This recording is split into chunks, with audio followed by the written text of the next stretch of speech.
Kalau kalian dengar brand LG di dunia smartphone, apa yang terpikirkan? Apakah si paling inovatif atau si paling gimmick?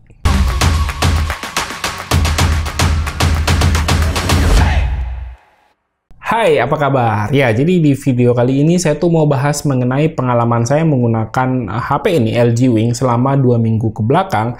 Tapi sebelum jauh ke belakang, ke pembahasan reviewnya, buat kalian yang belum tahu, jadi LG divisi smartphone itu udah tutup di Juli 2021 kemarin, tepatnya tanggal 31.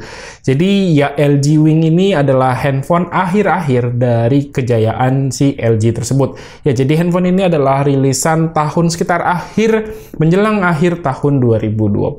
Oke, jadi kalau kalian cari di marketplace untuk LG Wing yang kondisinya tuh second ya, itu biasanya barang dari luar negeri, itu dijual sekitar harga 4,5 juta untuk internal memory yang 256 GB. Balik ke pertanyaan awal saya tadi, jadi menurut kalian si LG ini adalah brand yang paling inovatif atau paling gimmick? Karena menurut saya LG adalah brand yang cukup banyak mengeluarkan gimmick-gimmick di setiap produk mereka. Itu terbukti karena gimmicknya ini yang bikin mereka pada akhirnya harus kalah bersaing. Cukup banyak smartphone LG yang udah pernah saya coba, mulai dari seri G dan seri V, yang mana itu adalah dua seri flagship mereka.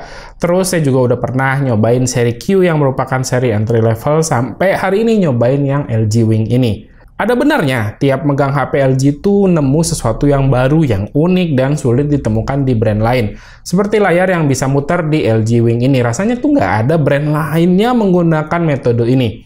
Terus dulu di LG G5 dengan konsep smartphone modular, G6 menghadirkan sebuah kamera ultrawide, G7 dengan boombox speakernya, G8 dengan fitur air gesture-nya, dan masih banyak lagi. Tapi dengan sekian banyak inovasi yang udah saya sebutkan dari LG tadi, mana yang pada akhirnya itu diterapkan di smartphone yang ada pada saat ini? Rasanya cuman kamera ultrawide yang ada di G6 doang.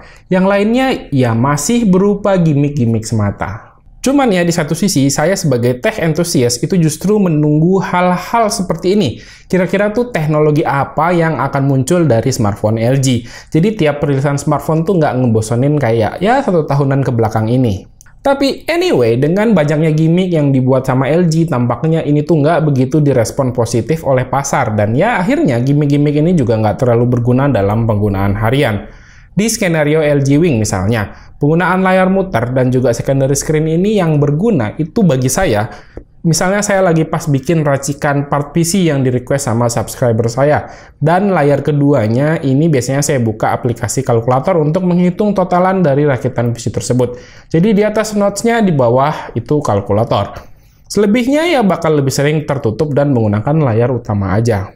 Nah untungnya untuk layar utama dari LG Wing ini punya kualitas yang ciamik. Udah bisalah setara dengan kualitas layar AMOLED-nya Samsung dengan warna yang vibrant dan juga kontras yang mantap. Terus layarnya juga melengkung di bagian sisi-sisinya. Pokoknya buat dipakai nonton mah ini mantap. Terus untuk layar dalamnya juga oke dengan panel GOLED, rasionya tuh kotak ya, 1:1 dan resolusinya Full HD juga. Oke, untuk mesinnya LG Wing ini menggunakan chipset yang bisa dibilang sangat populer ya, sekitaran tahun 2020 sampai 2021, yakni Snapdragon 765G 5G yang ternyata surprisingly di tahun ini tuh masih terasa cukup gesit dipakai di LG Wing ini. Dan untuk kapasitas penyimpanannya juga lega banget, 256 GB. Dan kalau kalian masih berasa kurang 256 GB, tenang, LG Wing ini masih punya penyimpanan untuk SD card tambahan. Jadi kalian masih bisa tambahin penyimpanan dari LG Wing ini. Terus untuk antarmukanya juga cakep, simple, dan ya nggak ada notifikasi yang aneh yang suka nongol di UI dari HP-HP Cina. Ini kayaknya kelebihan dari brand-brand asal Korea kali ya, bisa bikin UI yang bagus. Nah, mungkin buat kalian yang berpikir ingin punya LG Wing ini, kira-kira masih dapat OS update nggak ya? Secara kan divisi smartphone LG udah bubar. Oke, jadi tenang aja. Dari beberapa artikel yang saya baca, LG Wing masih bakal dapat update sampai ke Android 12. Dan untuk beberapa tipe itu udah rilis si Android 12-nya. Untuk tipe yang saya punya ini adalah versi yang Verizon. Jadi sejauh ini sih masih pakai Android 11. Cuman kalau dilihat dari historinya, HP ini tuh masih dapat update rutin sekitar 2 bulan sekali. Ini hal yang luar biasa ya, mengingat ada brand smartphone yang masih berjaya sampai saat ini, itu masih suka males ngasih update buat HP mereka. Untuk ukuran sebuah HP bekas, untungnya HP dari LG Wing ini masih lumayan oke ya. Masih bisa lah dipakai untuk seharian tuh masih tahan gitu ya. Dan sayangnya untuk pengecasannya yang memang lambat. Ini masih kalah jauh dibandingkan dengan smartphone masa kini yang bisa ngisi baterai 5000 mAh itu cuma butuh waktu 30 menit aja. Nah, baterai LG Wing ini kan cuma 4000 mAh, tapi untuk ngisi penuhnya saya gunakan protokol fast charging yang support dengan HP ini, itu butuh waktu sekitar 1,5 jam. Lanjut untuk kameranya, di sini dia unik ya. Di bagian belakang itu ada 3 modul kamera. Ada 1 kamera utama dan 2 kamera ultrawide. Nah loh, ngapain ada 2 kamera ultrawide? Nanti deh saya jelaskan fungsinya. Kita lihat dulu untuk foto. Hasil jepretan dari LG Wing ini sih udah lumayan oke ya. Hasilnya dengan warna yang cukup vibrant dan dynamic range yang lumayan luas. Cuman saya nemuin ketidakkonsistenan dalam hasil jepretan HP ini. Untuk foto di kondisi low light hasilnya juga oke, nggak terlalu maksain untuk jadi terlalu terang gitu, sesuai lah sama kondisi aslinya.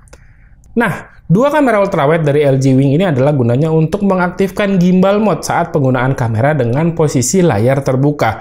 Jadi kita bakal nemuin UI yang berbeda ya pada saat menggunakan kamera di kondisi normal dan juga di kondisi layarnya itu posisi terbuka. Di layar kedua ini dia bakal ada joystick gitu layaknya sebuah gimbal yang seolah-olah kameranya bisa digerakin ke atas, ke bawah, ataupun ke kiri ke kanan. Jadi sebenarnya ini bukan kameranya yang bergerak, melainkan di sini dia menggunakan kamera ultrawide yang di crop. Jadi sebenarnya hanya gambar yang digeser ke kanan dan ke kiri atau ke atas ke bawah, sesuai dengan tangkapan dari si kamera ultrawide-nya. Secara stabilisasi gimana? Tentunya hasil videonya jadi sangat stabil, cuman karena kamera ultrawide yang dipakainya itu jadi tingkat ketajamannya tuh nggak akan sebagus hasil kamera utama. Nah, untuk detailnya kalian bisa lihat di cuplikan di sini. Ini lagi nyobain kameranya LG Wing, cuman ini metode yang si layar lagi ditutup. Jadi dia di sini menggunakan kamera wide, bukan yang ultrawide. Kamera tertutup, layar tertutup ya. Nanti saya cobain untuk yang layar terbuka. Seperti ini untuk tingkat kestabilannya. Kalau di viewfinder ini stabil banget ya, 60 fps up to 4K 60 fps. Cakep. Di sini saya cobain untuk yang pakai mode kamera layar terbuka, mode gimbal. Nah, ini kalau yang si kamera gimbal dia pakai ultra wide. Jadi untuk kualitasnya sedikit berkurang. Tidak begitu tajam, tapi ini jadinya sangat stabil. Jadi 3 mode ya, ada first person view, terus follow mode, ada pan follow mode, dan first person view. Seperti ini. Lebih stabil tapi kualitasnya menurun sini. Oke, lanjut ngetes kamera depannya. Ini mode layar mode kamera si layarnya tertutup. Sebenarnya kalau kamera depan sih mau terbuka tertutup sama aja, nggak terlalu pengaruh. Dingin banget pagi ini. Ya stabil sih kameranya sih oke. Kamera depannya kualitasnya oke, nggak ada masalah. It's good. Oke, kita masuk ke kesimpulannya. Jadi dengan kondisi layar vertikal seperti ini ya sebenarnya nggak terlalu banyak dalam skenario harian yang saya pakai dengan kondisi seperti ini. Kecuali yang udah saya sebutkan tadi di awal. Selebihnya apa yang ada di LG Wing ini ya jadi sebuah gimmick-gimmick aja. Tapi buat kalian yang pengen punya smartphone, punya bentuk yang aneh, yang unik gitu, nggak banyak orang yang pakai, bisa banget untuk lirik LG Wing ini untuk kalian pakai di tahun 2022 dan seterusnya. Oke, segini dulu ya untuk video kali ini ya. Terima kasih buat yang udah nonton. Silahkan like dan share video ini jika menurut kalian video ini bermanfaat. Dan pamit, sampai jumpa di video berikutnya. Yo, bye-bye.